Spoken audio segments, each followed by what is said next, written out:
Hello friends, कैसे हैं आप। मेरा नाम है गौरव और आप देख रहे हैं हमारा YouTube channel Gaurav the passionate teacher. आज की वीडियो में हम बात करेंगे यूपीएससी के बारे में कि यूपीएससी में सक्सेस रेट क्या है और क्या आपको यूपीएससी की तैयारी करनी चाहिए या नहीं करनी चाहिए। इस वीडियो के माध्यम से मेरा किसी को डराने का मकसद नहीं है। जो भी एस्पिरेंट हैं वो अपना तैयारी कंटिन्यू कर सकते हैं। मैं सिर्फ उन एस्पिरेंट को अवेयर करना चाहता हूँ जो यूपीएससी की तैयारी कर रहे हैं और करने की सोच रहे हैं कि आपको अपनी तैयारी में एक डेडिकेशन के साथ करनी होगी, जिससे आप सक्सेस रेट में जो 0.001% है उसमें शामिल हो सकें। इससे पहले कि आप हमारे चैनल पर नए हैं तो आप हमारे चैनल को सब्सक्राइब करना ना भूलें। अगर आपको हमारी वीडियोस अच्छी लगती है तो आप हमारी वीडियोस को लाइक कर सकते हैं, अगर अच्छी नहीं लगती है तो डिसलाइक भी कर सकते हैं। मगर अगर आप डिसलाइक करेंगे तो आपको कमेंट के माध्यम से ये भी बताना पड़ेगा कि आपने हमारी वीडियोस डिसलाइक क्यों करी है, जिससे आने वाली वीडियोस में हम अपनी कमियों के ऊपर काम कर सकें और ऐसा ही इन्फॉर्मेटिव कंटेंट आप तक प्रोवाइड कर सकें। चलिए वीडियो को शुरू करते हैं। जैसा कि आपको पता होगा, ये जो अप्रॉक्सीमेट डाटा है जो यूपीएससी ने प्रोवाइड करा है, ये एक्यूरेट डाटा नहीं है। ये जो जितने भी डाटा होंगे ये लगभग डाटा होंगे, ठीक है, कोई एग्जैक्ट डाटा नहीं होगा। इसके माध्यम से हम बात करते हैं। जैसे कोई भी जैसे एस्पिरेंट होता है, यूपीएससी के फॉर्म निकलते तो अराउंड 10 लाख के आसपास एस्पिरेंट उसमें फॉर्म भरते हैं, ठीक है। और जो प्री देने जाते हैं फॉर्म भरने के बाद, क्योंकि बहुत से एस्पिरेंट ऐसे होते हैं जो या तो फॉर्म तो भर देते हैं लेकिन सोचते हैं उनकी तैयारी उस लेवल पर नहीं हो पाई है कि उन्हें प्री का अटैम्प्ट देना चाहिए, क्योंकि लिमिटेड अटैम्प्ट होते हैं और लिमिटेड अटैम्प्ट में सक्सेस रेट में आना, तो बहुत से एस्पिरेंट ऐसे होते हैं जो अपना जो चांस है वो ड्रॉप कर देते हैं लास्ट टाइम पे आके और सोचते हैं कि वो नेक्स्ट ईयर की तैयारी करेंगे। और कुछ एस्पिरेंट ऐसे भी होते हैं जिनको कहीं हो सकता है उस दिन या फिर उस टाइम पे कुछ ऐसी सिचुएशन हो जाती है कि वो प्री अटैम्प्ट नहीं कर पाते हैं। और तीसरे एस्पिरेंट वो होते हैं जो फॉर्म तो भरा है लेकिन टाइम होगा तो दे देंगे, नहीं होगा तो नहीं देंगे, ऐसे वाले भी होते हैं। तो ये 3 तरह के एस्पिरेंट हो गए हैं, ठीक है। तो इनकी वजह से जो है इसमें जो 10 लाख बच्चे जो फॉर्म भरते हैं और 5 लाख ही अपेयर हो पाते हैं, यानी कि 50% यहाँ पे अपेयर हो रहे हैं, यानी कि कंपटीशन जो है इन 50% में है। इसके बाद बहुत से इसमें 50% में भी ऐसे बंदे होते हैं, ऐसे कैंडिडेट होते हैं जो ये सोचते हैं यार पहला अटैम्प्ट मैं सिर्फ देख लेता हूँ, एनवायरनमेंट का पता चल जाएगा कि क्या एग्जामिनेशन हॉल का एनवायरनमेंट होता है। बहुत से एस्पिरेंट ऐसे भी होते हैं जो एकदम जी जान लगा देते हैं इसमें और अपने आप को फुल डेडिकेशन के साथ तैयारी कर रहे होते हैं। और इसमें से भी जो प्री देते हैं, जो प्री क्वालिफाइड कर जाते हैं, अराउंड 15,000 के आसपास, 15,000 के आसपास प्री क्वालिफाइड करते हैं एस्पिरेंट जो मेंस लिखते हैं 15,000। तो जो मेंस लिखेंगे, ठीक है, अब मेंस में जो ज़्यादातर बंदे होते हैं वो ऐसे होते हैं कि उनकी तैयारी अच्छे लेवल पे होती है जो मेंस लिखते हैं। अब उसके बाद जो मेंस एस्पिरेंट, जैसे मेंस के बाद इंटरव्यू का जो फेज़ आता है, उसमें इन 15,000 में से 2 से 2,500 एस्पिरेंट इंटरव्यू के लिए सिलेक्ट होते हैं। यानी कि यहाँ से जो एस्पिरेंट निकल जाते हैं वो 12 से 13,000 एस्पिरेंट बाहर हो जाते हैं। ये 13,000 एस्पिरेंट वो हैं जिनकी तैयारी बहुत अच्छे लेवल पे है, जिन्होंने मेंस की भी तैयार करा है और प्री की भी तैयारी करी है, लेकिन किसी वजह से उनका नहीं हो पाया है, ठीक है। इसके बाद ये जो 2 से 2,500 एस्पिरेंट है ये इंटरव्यू देते हैं। इसमें जो क्वालिफाइड होते हैं वो अराउंड 1,000 के आसपास क्वालिफाइड होते हैं। ये सीट जो है वेरी करती रहती हैं, कभी ये सीट 800 भी आ जाती हैं, कभी 700 भी आ जाती हैं और कभी 1100 भी आ जाती हैं। इसलिए मैंने एक एवरेज ले लिया है 1,000, जिससे समझाने में आसानी हो। और इसमें से जो अब ये जो एस्पिरेंट हैं, जो 1,000 स्टूडेंट सेलेक्ट हुए हैं, ठीक है, अब यहाँ पे कितने बचे, 13,000 ये हो गए और यहाँ पे करीब करीब 1,500 ये मान लो। यानी कि जो 15,000 स्टूडेंट ऐसे हैं जिनकी तैयारी बहुत अच्छे लेवल पे है, ठीक है। 15,000 तो ये हो गए। अब आगे चलते हैं हम। मान लो 1,000 सीट है, 1,000 में से बहुत से एस्पिरेंट होते हैं जिनको आईएएस, आईपीएस या और कोई भी जो पोस्ट होती है वो मिल पाती है, मनपसंद पोस्ट, मनपसंद कैडर मिल पाता है।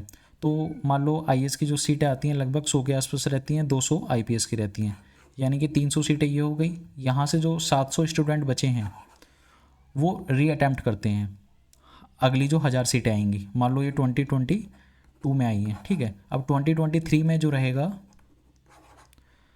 मान लो 1,000 सीटें आई हैं, ठीक है। 1,000 सीटों में 700 स्टूडेंट ये रहेंगे जो री अटैम्प्ट करेंगे, जो पहले से सिलेक्टेड हैं, ठीक है। और इसके साथ साथ जो ऊपर मैंने बताया था 15,000 एस्पिरेंट ऐसे हैं जो इंटरव्यू, मेंस और प्री ये इन्होंने क्लियर करा हुआ है। ठीक है, सॉरी, इंटरव्यू में अपीयर हुए थे लेकिन किसी वजह से सिलेक्शन नहीं हो पाया, मेंस उन्होंने लिखा हुआ है और प्री उन्होंने क्लियर करा हुआ है। 15,000 एस्पिरेंट जो हैं वो ये हो जाएंगे। ठीक है, इनके बाद जो स्टूडेंट आते हैं, जो फॉर्म भरते हैं, मतलब जिनके साथ आपका कंपटीशन रहता है, वो टॉप मोस्ट कॉलेजेस से आते हैं, जैसे आईआईटी हो गया, आईआईएम हो गया, और वो टॉपर्स भी होते हैं किसी अपनी यूनिवर्सिटीज़ के या फिर किसी और जहाँ पे भी वो पढ़ते हैं वहाँ टॉपर्स रह चुके होते हैं। और स्टेट पीसीएस के जो टॉपर्स होते हैं वो भी यूपीएससी में चांस लेके देखते हैं। वैसे तो ज़्यादातर ये होता है पहले वो यूपीएससी तैयारी करते हैं, लेकिन जब यहाँ अटैम्प्ट ख़त्म हो जाते हैं तब स्टेट पीसीएस की तरफ जाते हैं। लेकिन कुछ एस्पिरेंट ऐसे होते हैं जो शुरू में स्टेट पीसीएस की तैयारी करते हैं, लेकिन जब वो वहाँ पे सेलेक्ट हो जाते हैं और टॉप लिस्ट में आ जाते हैं फिर वो यूपीएससी की तरफ जाते हैं, क्योंकि इसमें जो है यूपीएससी तो यूपीएससी ही है, क्योंकि इसको क्लियर करने के बाद आपको जो पोस्टिंग और जो प्रमोशन होते हैं वो बहुत जल्दी जल्दी मिलते हैं कंपैरिजन टू स्टेट पीसीएस के। और कुछ रिसर्चर्स भी होते हैं जो इस फील्ड में अपना एग्ज़ाम देते हैं। तो जैसे हम आगे बात करते हैं इसकी, जो अगर हम बात करें प्री की जो कट ऑफ है 50 to 55% के आसपास ही जाती है, मैक्सिमम इससे ऊपर नहीं जाती है जनरली जो है। मेंस की कट ऑफ भी इतनी जाती है, जो फाइनल कट ऑफ होती है, फाइनल सिलेक्शन की जो कट ऑफ होती है जो अभी तक सबसे ज़्यादा गई है मेरे ख्याल से 58% के आसपास गई है 2000 शायद 14 या 15 के आसपास। आप अगर मैं गलत हूँ तो मुझे करेक्ट करिएगा, बाकी जहाँ तक मुझे ध्यान है इतनी ही गई है। यानी कि अगर आपके जो नंबर हैं वो 50% के भी आ रहे हैं तो आप श्योर हो जाइए कि आपका सिलेक्शन हो जाएगा। ठीक है, बाकी पोस्ट के ऊपर बात है कि आपको मनचाही पोस्ट मिलेगी नहीं मिलेगी। अगर आपको मनचाही पोस्ट चाहिए तो फिर आपको 55% प्लस लेके आने पड़ेंगे, तब आपको कोई मनचाही पोस्ट मिलेगी। अब हम इसकी सक्सेस रेट की बात करते हैं। जैसे मान लीजिए टोटल जो फॉर्म भरा 10 लाख कैंडिडेट ने, यहाँ पे 1 जीरो और जो 1000 कैंडिडेट सेलेक्ट हुए, तो जैसे हम यहाँ पे करते हैं 1 2 3 1 2 3, ठीक है, यहाँ पे जो सक्सेस रेट आएगा 0.001%, ये सक्सेस रेट आएगा जितने कैंडिडेट ने फॉर्म भरा और जितने फाइनल सक्सेस हुए। अब इस 0.001% में आपको लाने के लिए सोचो आपका कंपटीशन किन से है। मैंने आपको बताया, एक बार मैं फिर रिपीट करा देता हूँ, 700 कैंडिडेट तो वैसे होंगे जो ऑलरेडी सेलेक्टेड होंगे, ठीक है, और ये 12 से 15,000 भी हो सकते हैं। ऐसे कैंडिडेट होंगे जो मेंस में फ़ेल हुए हैं, इंटरव्यू में फ़ेल हुए हैं और प्री में फेल्स हुए हैं। ठीक है, तो सोचो उनकी तैयारी किस लेवल पे होगी। और इसके साथ साथ इतना ही नहीं, और इसके साथ साथ जो टॉपर्स होते हैं स्टेट पीसीएस के या फिर आईआईएम के, आईआईटीज़ के जो टॉपर्स होते हैं, यानी कि उनको जो यूपीएससी मांगता है ना रिसर्च माइंड का एप्लीकेशन, वो उनको एकेडमिक्स में ही सिखाया जाता है, एकेडमिक्स में।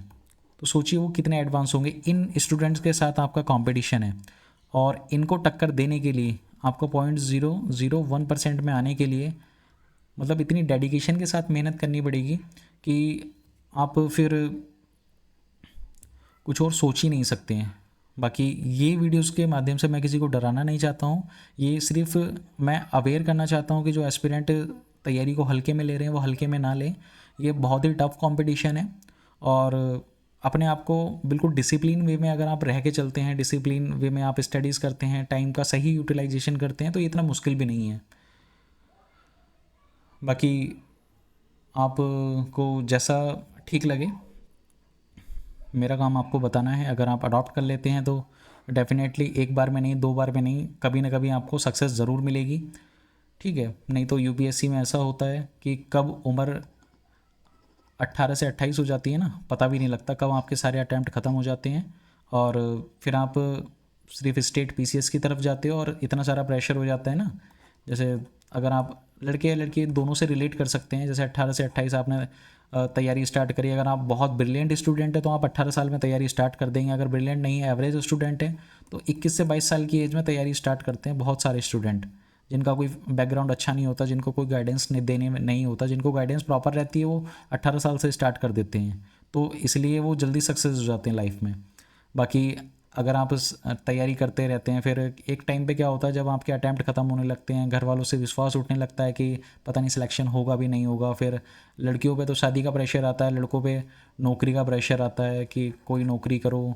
उसके बाद समाज का प्रेशर आता है, फिर खुद की ज़रूरतें भी होती हैं, अपने खर्चे के लिए कैसे खर्चा चलेगा।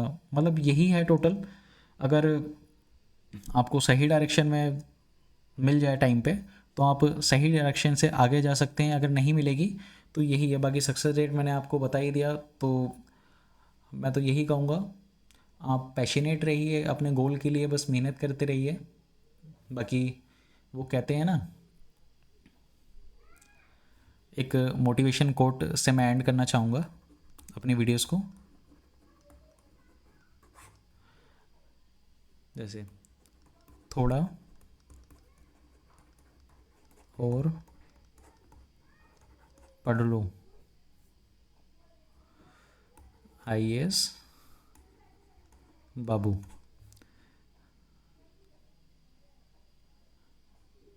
क्योंकि दुनिया के किसी कोने में कोई तुमसे भी ज़्यादा पढ़ रहा होगा।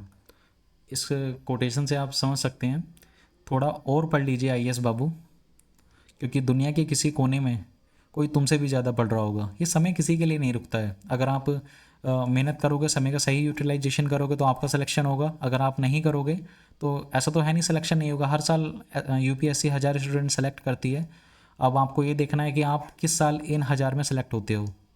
बाकी एक छोटी सी वीडियोस थी कि इसमें आपको अवेयर करना था कि आपको यूपीएससी की तैयारी सही डायरेक्शन में लेके चलनी चाहिए, फुल डेडिकेशन के साथ, परजर्वेशन के साथ। और पेशेंस तो इसमें बहुत ज़रूरी है, क्योंकि रिजेक्शन आती ही आती है। अगर आप कितना भी कोशिश कर लीजिए, लेकिन रिजेक्शन के बाद जो सक्सेस रेट है वो बहुत बढ़ जाता है। कि अगर आप एक बार रिजेक्ट हो जाते हैं तो उसके बाद आपके जो मन में होता है कि बस इस बार तो पूरी जी जान लगा देनी है, और मेहनत करने के लिए मोटिवेट होते हैं आप उसकी वजह से। बाकी आज की हमारी वीडियोस उन्हीं एस्पिरेंट के लिए थी जो तैयारी करने के बारे में सोच रहे हैं या तैयारी कर रहे हैं, कि अपनी तैयारी को सही डायरेक्शन दें। और अगर आपको यूपीएससी से रिलेटेड कोई भी क्वेरीज़ है तो आप कमेंट के माध्यम से हमारे से पूछ सकते हैं, आपको जल्दी से जल्दी रिप्लाई मिलेगा। बाकी इसी के साथ हम वीडियोस को एंड करते हैं। अगर आप भी हमारे चैनल पर नए हैं तो आप हमारे चैनल को सब्सक्राइब कर सकते हैं। अगर आपको हमारी वीडियोस अच्छी लगती है तो आप हमारी वीडियोस को लाइक कर सकते हैं, अगर अच्छी नहीं लगती है तो डिसलाइक भी कर सकते हैं। लेकिन कमेंट के माध्यम से आपको ये बताना पड़ेगा कि आपने हमारी वीडियोस को डिसलाइक क्यों करा है, जिससे आने वाली वीडियोस में हम अपनी कमियों के ऊपर काम कर सकें और ऐसा ही इन्फॉर्मेटिव कंटेंट आप तक प्रोवाइड कर सकें। अगर आप भी चाहे तो हमारे different different social media handle हैं, आप उससे कनेक्ट हो सकते हैं, जैसे इंस्टाग्राम पे, ट्विटर पे, टेलीग्राम पे, और इसके साथ साथ ये same Gaurav the passionate teacher के नाम से आपको हैंडल मिल जाएंगे। आप यहाँ पे कनेक्ट हो सकते हैं, और फेसबुक पेज भी है हमारा, आप उससे भी कनेक्ट हो सकते हैं, तीनों सेम नाम से। चलिए इस वीडियो को यहीं पे एंड करते हैं। थैंक यू एंड जय हिंद।